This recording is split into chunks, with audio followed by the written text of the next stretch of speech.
السلام کے پاس جاؤ. ابراہیم علیہ السلام فرمائیں گے چلو حضرت موسیٰ علیہ السلام کے پاس چلو. حضرت موسیٰ علیہ السلام فرمائیں گے عیسیٰ ابن مریم کے پاس چلو. میرے بزرگوں تمام نبیوں سے ہوتے ہوئے آئیں گے. سب نبی کہیں گے اللہ جلال میں ہے, ہم بات نہیں کر سکتے. میرے محترم بزرگوں اچھی طرح سن لو, میرے پیارے بزرگوں, میرے پیارے رسول نے فرمایا آخر تمام نبی کہیں گے اذهبوا الى محمد رسول اللہ. ذرا جوش سے کہہ دو نا سبحان اللہ. تب ہم کہیں گے چلو رسول کے پاس چلیں جو نبیوں کے امام ہیں, رسولوں کے سردار ہیں. میرے پیارے مدینے والے نبی, میرے پیارے پیغمبر صلی اللہ علیہ وسلم کے بعد ساری دنیا آئے گی. میرے نبی نبوت کا ماتھا زمین پہ رکھ کے فرمائیں گے یا اللہ امت گنہگار ہے مگر تیری رحمت کی امیدوار. میرے بھائیو اور دوستو حضور فرماتے ہیں میں نبوت والا سر زمین پہ رکھ دوں گا. اللہ فرمائے گا افراسک یا محمد, اے پیارے اپنا سر اٹھاؤ, آج تم مانتے جاؤ میں رب دیتا جاؤں گا. یا اللہ میری امت کو بخش دے. حضور فرماتے ہیں اللہ فرمائے گا بلاؤ نمازیوں کو. اب نمازی آ جائیں گے, اللہ کہے گا فرشتوں ان کو ان کا اجر دو. اب بلاؤ زکات دینے والوں کو, ان کو ان کا اجر دو. اب بلاؤ حاجیوں کو, ان کو ان کا اجر دو. حضور فرماتے ہیں آخر روزہ دار آئیں گے. اللہ تعالیٰ فرمائے گا یہ کون ہے؟ یا اللہ یہ روزہ دار ہے.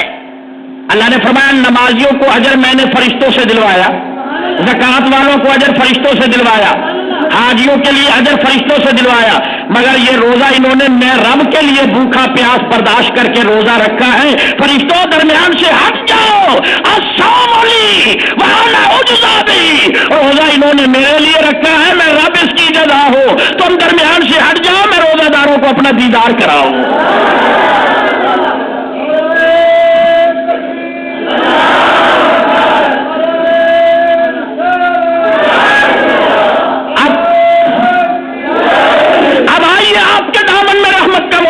چاہتا ہوں حضرت انس رضی اللہ تعالیٰ عنہ فرماتے ہیں میں نے رسول اللہ کے پیچھے آخری جمعہ پڑھا. وہ کیا منظر ہوگا جب ممبر پہ بیٹھنے والا نبیوں کا امام ہوگا. میرے نوجوان بھائیوں مل کے کہہ دو سبحان اللہ. مسجد رسول کی ہوگی. میرے پیارے نبی فرماتے ہیں تم نے پورا مہینہ روزہ رکھا, اللہ کی عبادت کی, خیال کرنا رمضان شریف کے بعد سستی نہ کرنا, اسلام میں پورے کے پورے داخل ہو جانا. میرے پیارے بزرگوں مدینے کے پیارے پیغمبر نے فرمایا ہے سن لو میں محمد رسول اللہ کا پیغام ہے, اللہ کے سوا کسی کو سجدہ نہ کرنا, میں محمد عربی سے محبت کرنا. اللہ اکبر. یا رسول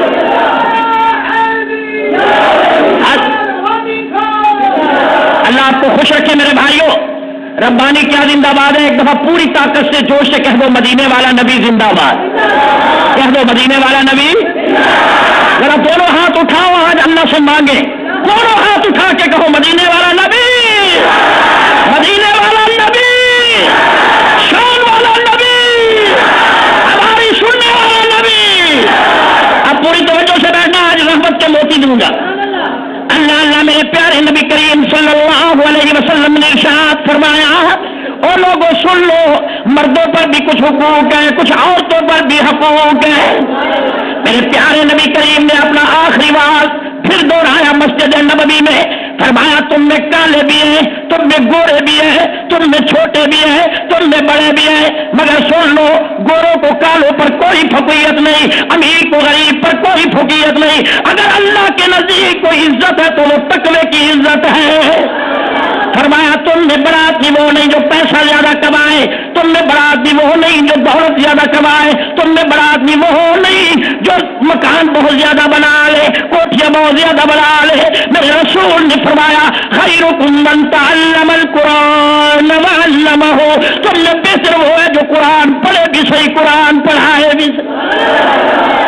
میرے بزرگوں جنہوں نے قرآن پڑھا وہ فرید بنے, جنہوں نے قرآن پڑھا وہ داتا علی حجویری بنے، جنہوں نے قرآن پڑھا وہ گوڑے کے میرے علی بنے، اور جنہوں نے قرآن پڑھا وہ توشے کا شاہ سلیمان بنا۔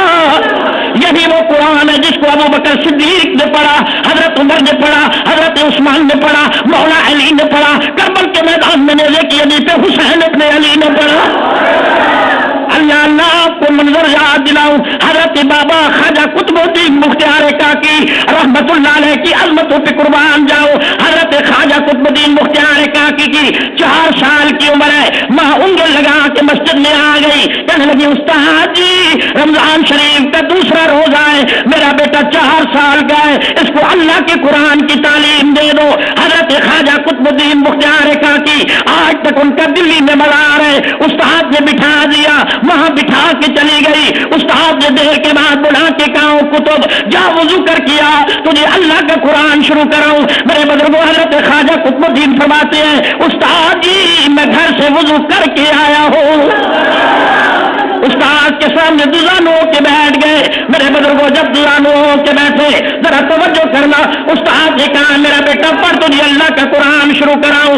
اعوذ باللہ من الشیطان الرجیم۔ حضرت خواجہ قطب الدین بڑے پیار سے پڑھتے ہیں اعوذ باللہ من الشیطان الرجیم۔ کہنے لگے کیسا بڑا پیارا پڑھتا ہے، بسم اللہ بھی پڑھ۔ آپ نے فرمایا بسم اللہ الرحمن الرحیم۔ میرے بزرگوں توجہ کرنا، فرماتے اعوذ باللہ بھی پڑھ لی، بسم اللہ بھی پڑھ لی، بیٹا جی اب آپ قرآن شروع کریں۔ استاد جی کیا پڑھے؟ فرمایا بیٹا اعوذ باللہ بھی پڑھ لی ہے، بسم اللہ الرحمن الرحیم بھی پوری طریقے سے پھر پڑھ لی۔ آپ نے پھر پڑھا بسم اللہ الرحمن الرحیم۔ استاد نے کہا بیٹا اعوذ باللہ بھی پڑھ لی ہے، بسم اللہ بھی پڑھ لی ہے، اب اللہ کا قرآن شروع کراتا ہوں، ذرا بیٹا مل کے پڑھو، بڑے ادب سے پڑھو۔ استاد جی کیا پڑھو؟ فرمایا الحمدللہ رب العالمین۔ حضرت خواجہ قطب الدین مختار کاکی خاموش ہو گئے، کچھ پڑھتے ہی نہیں۔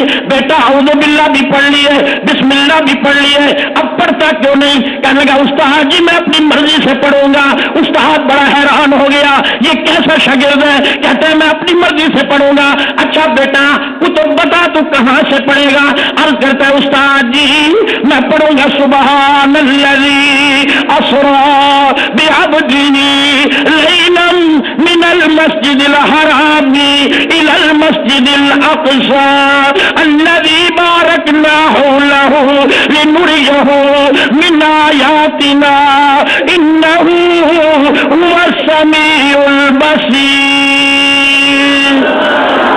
کہا بیٹا یہ تو 15 پارہ ہے، باقی 14 پارے کون پڑے گا؟ حضرت خواجہ قطب الدین مختار کاکی خاموش ہو گئے، سر نیما کر لیا، مجھے اس میں ادب و احترام بن کے کہتے ہیں استاد جی میری عمر 4 سال کی ہے مگر 14 پاروں کا حافظ قرآن ہوں۔ میرے بزرگوں اور دوستوں حضرت خواجہ قطب الدین مختار کاکی رحمت اللہ علیہ نے جب یہ بات کی استاد نے قرآن مجید بند کر دیا۔ فرمایا بیٹا قرآن بات میں پڑھاؤں گا، پہلے یہ بتا یہ 14 پارے حفظ کیسے کیے؟ کہیں گے استاد جی میری ماں 14 پاروں کی افسانی ہے، صبح کی نماز پڑھتی ہے، مجھے گود میں لے لیتی ہے، جب تک 14 پارے نہیں پڑھتی دنیا کا کوئی کام نہیں کرتی۔ جب میں عالم شعور میں آیا جس طرح میری امی پڑھتی گئی اسی طرح میں بھی پڑھتا گیا۔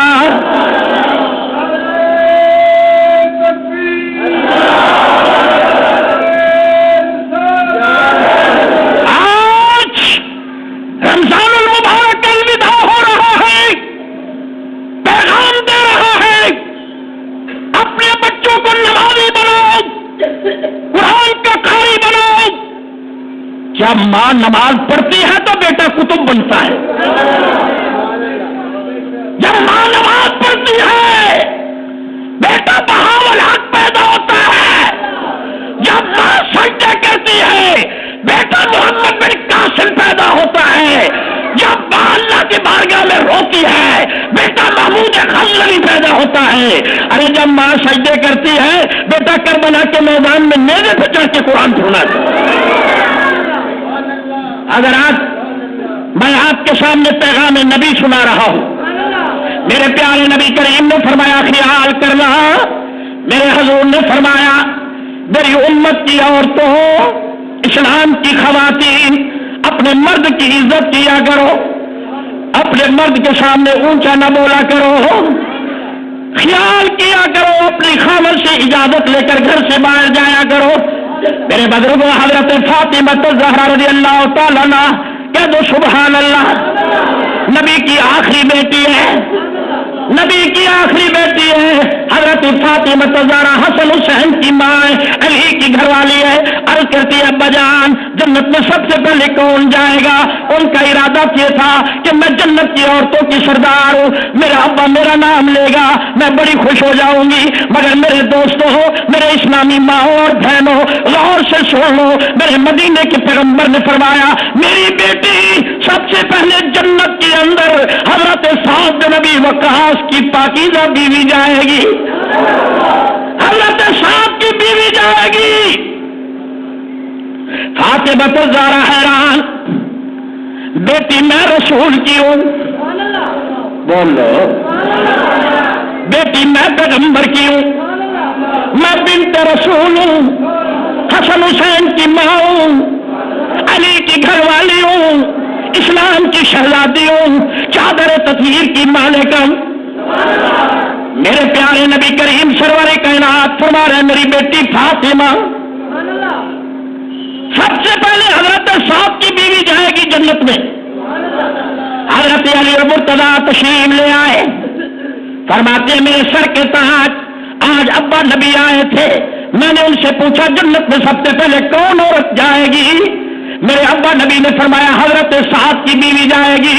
اے علی آپ مجھے اجازت دو میں ذرا اس کی زیارت کر کے آؤں, مجھے اجازت دو ذرا میں زیارت کر کے آؤں. حضرت علی سے اجازت لے رہی ہے فاطمہ الزہرا.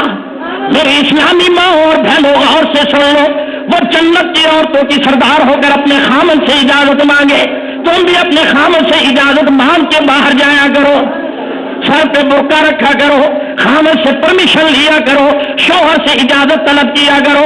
حضرت علی نے فرمایا فاطمہ حسن کو ساتھ لے لے, حسین کو ساتھ لے لے, دونوں شہزادے ساتھ ہیں, رات کا وقت ہے, خاتون جنت جا رہی ہیں, حضرت سعد کی بیوی کی زیارت کرنے کے لیے جا رہے ہیں. جاؤ کہ دروازے پہ دستک دی.